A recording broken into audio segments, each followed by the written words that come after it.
Qui pouvait ignorer en France que nous étions depuis 15 jours dans l'attente d'un remaniement? Qui pouvait encore ignorer qu'après le départ de Nicolas Hulot, l'affaire Benalla et la démission de Gérard Collomb, le pouvoir comptait sur ce ravalement pour se relancer? Et voilà que le jour même de l'annonce du gouvernement, des effectifs de police se précipitent pour perquisitionner le domicile de Jean-Luc Mélenchon et ceux d'une dizaine de ses collaborateurs. Sans oublier le siège de la France Insoumise et celui du parti de gauche. Une coïncidence, nous dit-on, un pur hasard de calendrier. La justice est indépendante.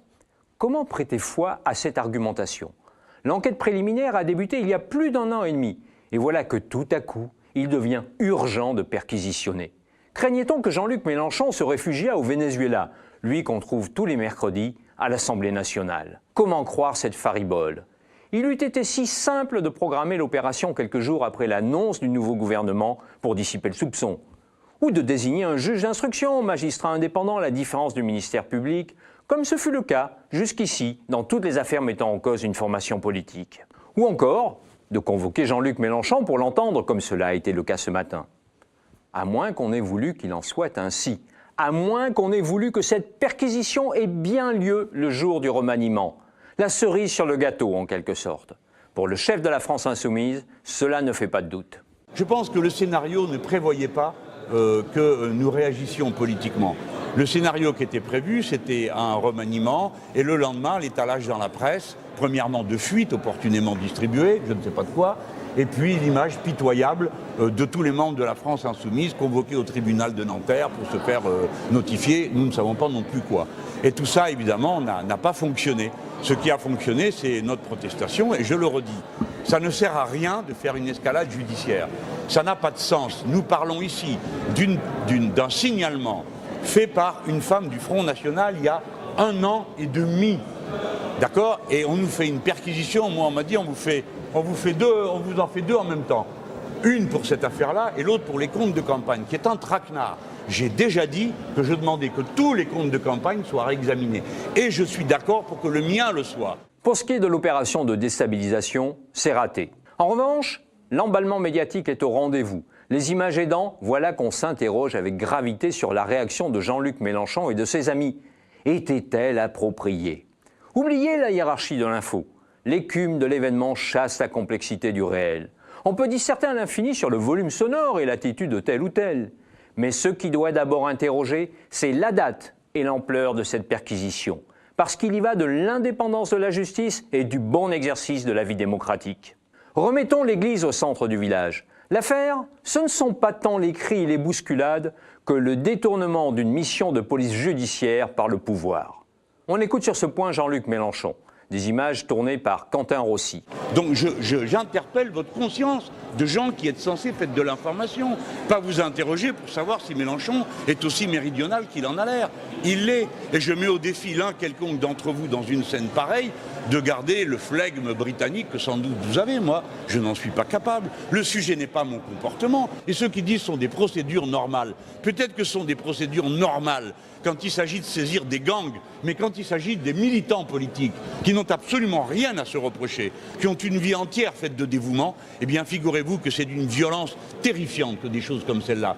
Cette mise en scène judiciaire et policière trouble jusqu'aux parlementaires de la droite républicaine, même ceux qui désapprouvent le comportement de Jean-Luc Mélenchon lors de la perquisition. Ainsi, Philippe Gosselin, député LR de la Manche et vice-président de la commission des lois. On n'avait peut-être pas besoin de déployer autant de moyens. Sous cette forme-là, les bureaux n'allaient pas s'envoler, ou alors on aurait pu le faire il y a déjà quelques semaines, quelques mois. Et donc, dans ce sens-là, et c'est ce qui est d'ailleurs la difficulté, c'est que la réaction de Mélenchon est un peu alimentée par cette maladresse, je trouve, de la justice. Philippe Gosselin n'est pas le seul à s'interroger. Le député de Seine-Saint-Denis, Jean-Christophe Lagarde, patron du groupe UDI à l'Assemblée, pointe les dérives de cette perquisition. La seule chose qui pose problème en termes de démocratie, c'est quand il y a une intervention de police dans le siège d'un parti politique. C'est aujourd'hui chez France Insoumise, c'est chez d'autres hier. Le fait que la police intervienne et aspire les fichiers d'un parti politique, voire les secrets d'un parti politique, ça pose une difficulté, parce que quand c'est dans les mains de la police, c'est dans les mains du pouvoir. Je pense qu'on a intérêt à légiférer pour se dire que quand on intervient dans un parti politique, les fichiers des adhérents. Ça ne peut pas regarder la police et la justice parce qu'à ce moment-là, quand il s'agit de partis d'opposition, il y a un risque effectivement que le pouvoir s'en serve contre des partis d'opposition. Ça, c'est un risque démocratique. Et le remaniement ministériel dans tout ça, me direz-vous? Ce sont les députés de tous bords qui en parlent le mieux. Écoutez ce florilège que j'ai recueilli avant-hier. Ce remaniement est un absolu non-événement, tout le monde s'en fout, d'accord? Ça n'a absolument aucune conséquence politique, puisqu'on a un président de la République qui nous dit « je ne changerai pas de politique ». Donc le jeu de chaise musicale peut continuer. Ça ressemble beaucoup aux combinaisons de la 4e République. On voit bien dans l'équilibre général de ce remaniement que chaque pion a été dosé en fonction de son appartenance et pas de sa compétence. On a le sentiment d'une sorte de panne. 15 jours de tergiversation pour un gouvernement qui est un gouvernement de fidèles. C'est la Macronie qui s'ouvre à la Macronie. Cela prouve soit que le président a un peu perdu les pédales, soit qu'il a essuyé tellement de refus qu'il est revenu à la case départ. Ce remaniement est celui d'un régime en fin de course. Soyons honnêtes, il y a quand même quelques enseignements à tirer. D'abord, le Premier ministre a perdu son bras de fer avec le Président. Christophe Castaner, dont Édouard Philippe ne voulait pas, est ministre de l'Intérieur. Peu rompu aux affaires policières, Castaner est flanqué de l'ancien patron de la DGSI, Laurent Nunez, bombardé secrétaire d'État à la sécurité intérieure. Qui avait propulsé Nunez à la tête de la DGSI en juin 2017 ? Emmanuel Macron.